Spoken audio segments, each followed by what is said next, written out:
Sebelumnya, Assalamualaikum warahmatullahi wabarakatuh. Kenalkan saya, panggilannya Mas Wahyu. Asli saya dari Solo, Jawa Tengah. Jadi saya melalang buana ke sini berdagang di Gresik mulai tahun 2016-an, sekitar 2016. Saya sudah menikah, saya sudah punya dua anak, satu cowok, satu cewek. Istri saya namanya Mbak Lulu. Jadi saya ke sini pendatang, jadi saya pendatang berdagang di Kabupaten Gresik. Ini usaha saya yang kedua di bidang baby shop. Awal-awal berdiri baby shop ini baru sekitar usianya belum ada 2 tahun, jadi saya berdiri tahun 2019 akhir, sekarang baru tahun 2021 belum selesai. Jadi masih sangat, ibarat bayi masih sangat kecil sekali.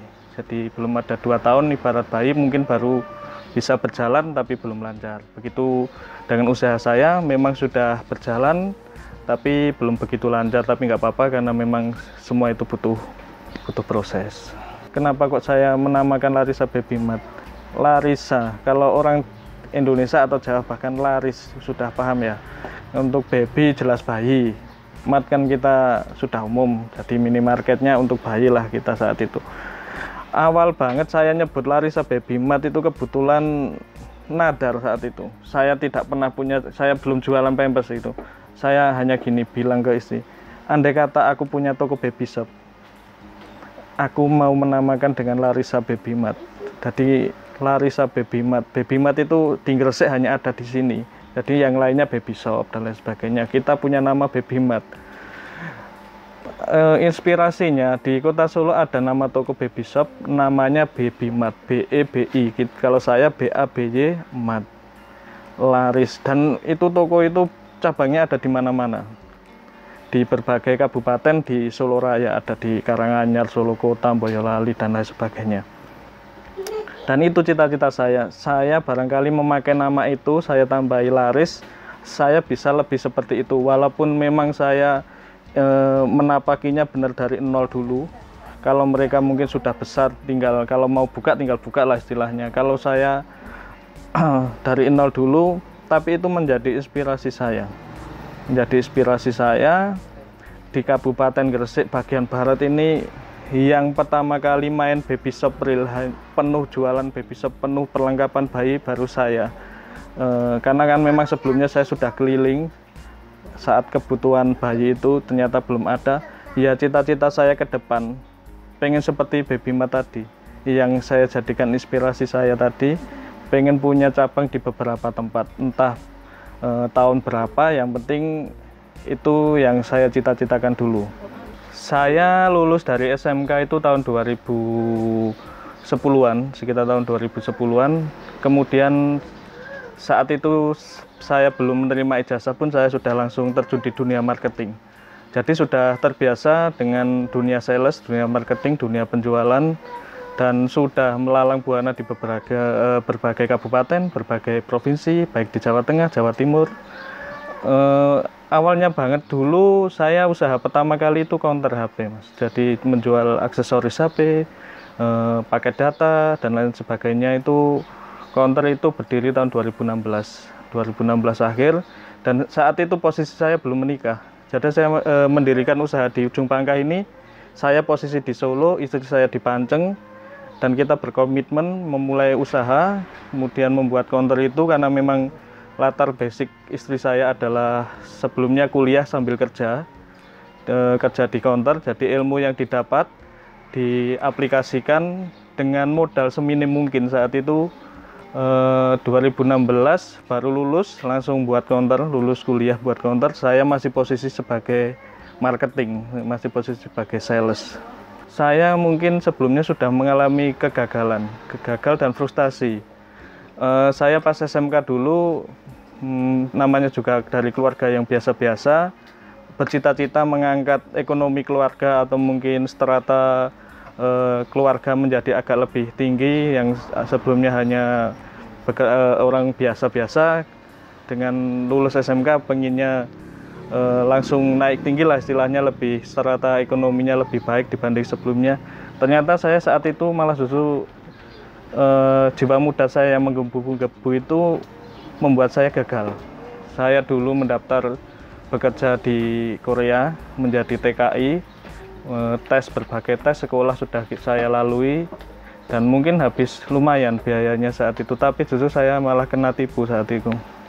Saya ujian bahasa Korea lulus, saya punya sertifikat bahasa Korea, cuman saya dimanfaatkan orang.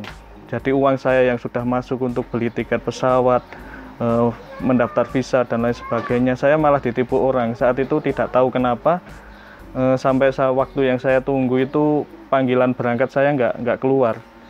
Jadi setelah itu saya frustasi, baratnya kok berbulan-bulan nggak ada kabar, kemudian saya tinggal gitu aja. Kalau dikalkulasi berapa ya biayanya, mungkin di atas 30 juta sampai 50-an kegagalan saya pas saat itu. Karena kan sudah untuk beli tiket pesawat, untuk pendidikan dan lain sebagainya. Keinginan saya mengangkat ekonomi keluarga agak lebih baik, justru malah saya jatuh lebih dalam. Ibarat saya sebelumnya saya di titik nol, malah itu di titik minus. Saya sudah menjual ini itu, cita-citanya bisa bekerja untuk mengangkat ekonomi keluarga, justru saya gagal. Nah, mungkin karena kegagalan itu saya punya usaha saat ini. Jadi dari kegagalan itu saya di rumah mungkin sudah frustasi dan lain sebagainya.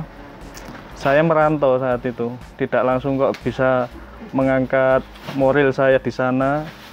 Saya sungkan, saya malu melihat tetangga karena saya gagal ini itu, jadi pembicaraan orang istilahnya. Saya merantau ke Tuban untuk mengangkat moral saya kembali.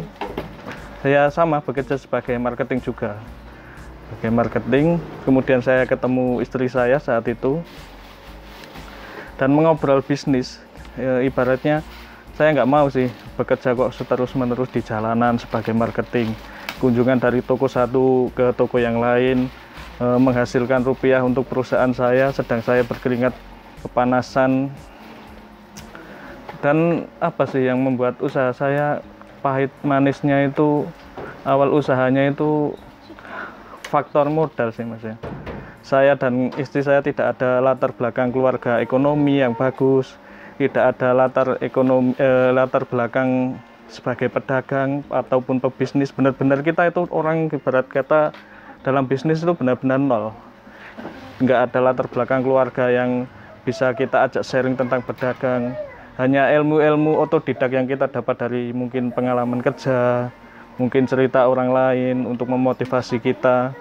Dengan modal berapa ya, saat itu saya mendirikan counter itu modalnya sangat kecil sekali, pokoknya nggak ada kok 5 jutaan, mungkin 3-4 juta hanya untuk jualan pulsa dan pakai data awal banget.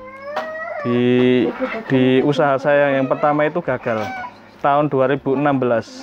Saya usaha pertama saya counter namanya One Sale dulu. One Sale gagal, kemudian saya menikah dan mungkin saya membaca, oh tempatnya ini kurang ini ya mungkin, sehingga usaha saya kurang berkembang. Saya dari Solo ke sini saya sambil memantau, oh tempat mana yang ingin saya pijak. Saya dulu di Pasar Anyar Sidoarjo sini, kemudian saya pindahkan di Bangsal. Sampai saat ini masih ada counter saya dan masih eksis. Di counter masih punya 3 tenaga kerja juga sama di sini. Dengan modal yang kecil, itu tantangan yang berat bagi saya. Modal 5 juta, bagaimana kita bisa mengembangkan menjadi ratusan juta, itu tantangan yang sangat berat. Tentunya ibarat kata kita harus berpuasa, benar-benar saya berpuasa saat itu sebagai pengantin muda, ibaratnya mengembangkan usaha dengan modal yang sangat-sangat terbatas, jauh dari orang tua, tanpa bantuan dana dari siapapun. Saya mencoba, mungkin plan A saya gagal, plan B saya gagal, plan C saya gagal, hingga saya berhasilnya itu di counter itu saya punya teman. Jadi punya teman, kemudian mau meminjami, ibarat kata, Mas saya isi dulu produknya sampean, tokonya sampean ini saya isi dengan berbagai isian seperti paket data dulu, dipinjami dulu sehingga saya bisa mengumpulkan modal demi modal dan terus membesar sampai sekarang ini. Itu tadi tantangan terbesar saya, ya modal. Uang 5 juta kalau buat usaha apa sih yang didapat, nyewa tempat, juga bayar, buat beli etalase juga bayar, buat perlengkapan mungkin kayak rak dan lain sebagainya juga beli, semuanya beli dari nol dengan modal yang sangat kecil sekali. Ya kalau dipikir dulu mustahil ibarat kata, tapi alhamdulillah sekarang udah berkembang sesuai dengan cita-cita. Enggak, yang benar-benar saya lakukan sampai sekarang 2 usaha. Jadi saya punya 6 anak, artinya anak ini saya tidak pernah menyebut mereka karyawan saya, mereka adalah anak-anak saya. Punya 6 anak, di counter ada 3, di sini ada 3. Latar belakang saya mendirikan baby shop. Saat itu ketika saya hamil, saya biasanya di Solo berbelanja itu mudah. Di berbagai tempat ada tempat perbelanjaan baby shop, bahkan mungkin berjubel-jubel.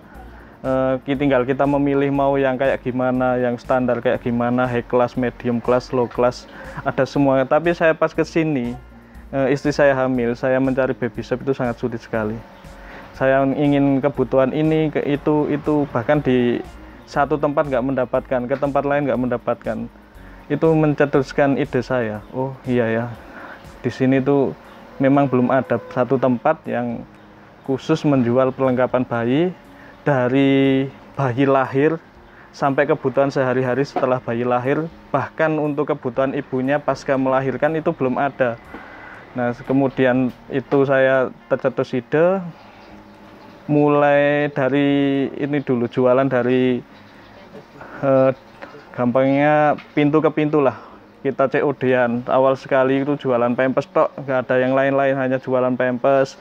Kemudian kita online kan dengan sistem COD-an, terus kita tambah dengan kaos kaki, dengan sarung tangan, kemudian dengan baju bayi, topi dan lain sebagainya. Kita kumpulkan dulu di rumah sini. Ini dulu tempat ini rumah tua yang saya beli dulu. Ini saya beli dari hasil saya berdagang di counter. Jadi ini bukan tanah orang tua saya ataupun mertua saya beli.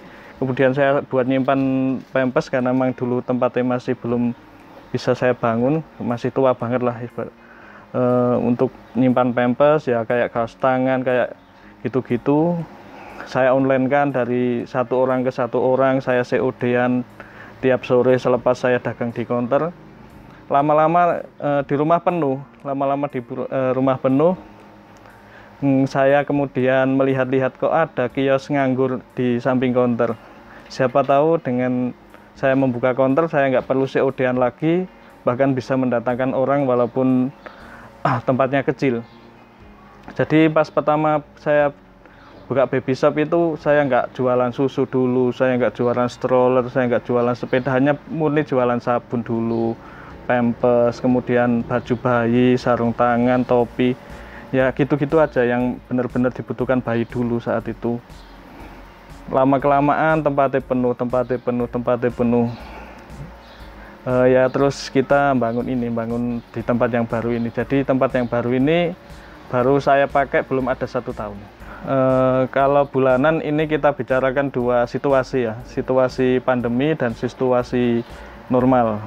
Jadi memang usaha di saat pandemi kayak gini, bagi saya sendiri sebagai owner yang mempunyai 2 kaki usaha, ya sangat berat sekali. Jadi kadang omsetnya naik, kadang stagnan di tengah-tengah, kadang bahkan turun drop jauh. Jadi kalau untuk 2 usaha ini kita buat rata-rata aja. Jadi untuk kalau normalnya per bulan itu sekitaran bisa antara 4 sampai 500 juta kotor, omset kotor di 2 usaha saya ini sekitar 400 sampai 500 juta. Selama saya berwirausaha, saya mengalami paling berat itu pada bulan Juli tahun ini. Tahun 2021 saat Indonesia pandeminya sedang tinggi-tingginya dengan penambahan COVID tiap harinya sampai 50.000 itu, saya masih mendapatkan omset paling rendah itu 380-an lah. Saya lihat itu 380 sampai 390-an saya total saat itu. Seingat saya sekitar 380 sampai 390 juta untuk 2 usaha saya. Itu saat pandemi, dan tertinggi pernah saya capai itu bulan Mei 2021. Itu saat Ramadan memang puncak-puncaknya penjualan lah, biasa kayak di kita jualan pakaian, penjualan saat itu naik, di counter mungkin penjualan aksesorisnya untuk casing HP dan lain sebagainya juga naik, itu hampir menyentuh 500 sampai 600 kayaknya. Itu pas bulan Mei sekitar 500 sekian lah, 500 hampir 600 itu bulan Mei tahun ini, karena memang baby shop ini baru banget. Jadi saya nggak bisa bicara yang tahun kemarin, karena tahun kemarin kita masih di kios, ibarat kata 3 kali 4 lah. Kalau sekarang ini sudah bisa membangun tempat sendiri, walaupun belum 100% jadi, saya hanya baru 50 saya tempati gitu aja. Itu tertinggi ya, itu antara 500 sampai 600, hampir 600, cuman belum. Saya ini kalau dikatakan orang pintar juga enggak, saya hanya lulusan SMK memang karena memang faktor dari keluarga yang biasa-biasa, saya tidak mampu untuk kuliah saat itu. Jadi kemampuan saya ini ya, orang SMK ya seperti itulah, hanya mampu bekerja, makanya ilmunya juga terbatas, beda dengan orang yang mungkin sudah pendidikannya tinggi, S1, S2 dan lain sebagainya. Saya awam sekali dengan teknologi itu awalnya, hanya saya nyoba-nyoba, oh kok faktanya kok perlengkapan baby ini di Shopee kok juga lumayan ya pembeliannya, bahkan sampai ada yang ulasannya ribuan, puluhan ribu.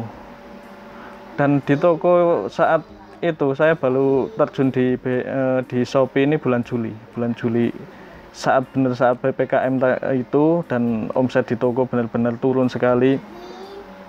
Saya nyoba-nyoba belajar dari YouTube, gimana sih caranya jualan di Shopee itu, seperti apa langkah-langkahnya, terus bagaimana agar bisa segera ada penjualan di Shopee. Dari tiap pagi saya bangun lebih pagi, biasanya saya habis subuh mungkin hanya mainan HP biasa. Setelah subuh saya pakai untuk ngisi barang di Shopee, dengan harapan siapa tahu saya isi dulu, hari ini ada orang beli, saya isi sampai Shopee saya sudah lumayan terisi dagangan. Ya dagangannya sih seputar baby saya, toko saya. Kemudian kok belum ada, saya sampai kok begini amat ya jualan di Shopee, kok sulit. Tapi ternyata setelah ada satu penjualan, 2 penjualan, 3 penjualan,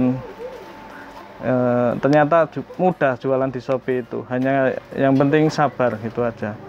Jadi sudah omsetnya kita sepi, kok jualan di Shopee juga ternyata nggak mudah, kadang bikin saya minder. Oh ya namanya juga saingan seluruh Indonesia, ibarat kata mungkin Shopee saya kurang menarik, ibarat kata. Cuman ternyata setelah berjalannya waktu, alhamdulillah Shopee saya sudah berjalan, walaupun usianya baru sekitar 1,5 bulanan. Rata-rata orderan per hari di Shopee ya memang belum banyak sih, karena memang baru ya, sekitar rata-rata paling antara 10 sampai 15 order per hari rata-rata. Cuman ya pernah di atas 20, cuman ya enggak tiap hari, di saat hari-hari tertentu. Saya sangat senang bagi orang-orang yang dengan latar belakang keluarga mungkin sama seperti saya, yang tidak mampu tapi punya cita-cita yang lebih tinggi, mengangkat ekonomi keluarga dari sektor apapun, misalnya mau mengikuti seperti saya dari sektor berdagang, atau mungkin dari sektor yang lain seperti bekerja, jasa dan lain sebagainya. Jangan minder lah istilahnya, oh aku keluarga dari yang biasa-biasa, mana mungkin sih aku punya usaha seperti A, si B yang menjadi inspirasinya. Yang penting mau bergaul. Jadi mau bergaul, karena dari bergaul itu kita mendapatkan ilmu, kita mendapatkan pengalaman. Ya saya punya inspirasi berwirausaha itu semenjak saya jadi sales. Saya dulu sales toko bangunan, dari owner A ke owner B ke owner C, berbagai kisah mereka saya gali. Bagaimana mengelola keuangan saya gali semaksimal mungkin. Bagaimana mengelola karyawan saya pelajari sebaik mungkin, hingga mengatur keuangan antara toko dan keluarga itu saya pelajari benar-benar. Jadi selama masih bekerja, manfaatkanlah pekerjaan saat itu untuk mencari ya modal, ya ilmu. Walaupun pendidikan kita nggak tinggi, nggak sarjana ekonomi dan lain sebagainya. Ternyata praktek di lapangan itu lebih mudah, lebih enak kita serap daripada kita misalnya mau kuliah kok belum ada dana, ya alhamdulillah syukur bisa kuliah sambil bekerja. Kalau memang nggak mampu ya kita serap dari orang-orang yang sudah berhasil. Kalau saya sendiri tidak bisa mengakui saya berhasil atau saya sudah sukses, karena memang keberhasilan dan kesuksesan itu diakui bukan mengakui. Jadi yang mungkin yang muda-muda, ayolah manfaatkan waktu sebaik mungkin. Saya dulu usia 23 tahun, yang lainnya mungkin asik nongkrong, asik bermain sama teman-teman. Ternyata saya usia 23 tahun sudah memikirkan usaha saya ini mau saya bawa kemana. Jadi kita bersusah-susah di saat usia muda, menjelang usia 30 seperti saya ini tinggal ibarat kata menjalankan aja. Untuk tantangan yang berat untuk kaum muda adalah menahan emosi, darah mudanya masih menggelora-gelora. Ya carilah referensi teman, orang kerabat atau mungkin bisnismen lah yang bisa kita ajak untuk sharing, untuk belajar, agar di saat usia muda itu kita tidak terjebak atau terjerumus dalam pergaulan-pergaulan yang membawa dampak-dampak negatif untuk kita.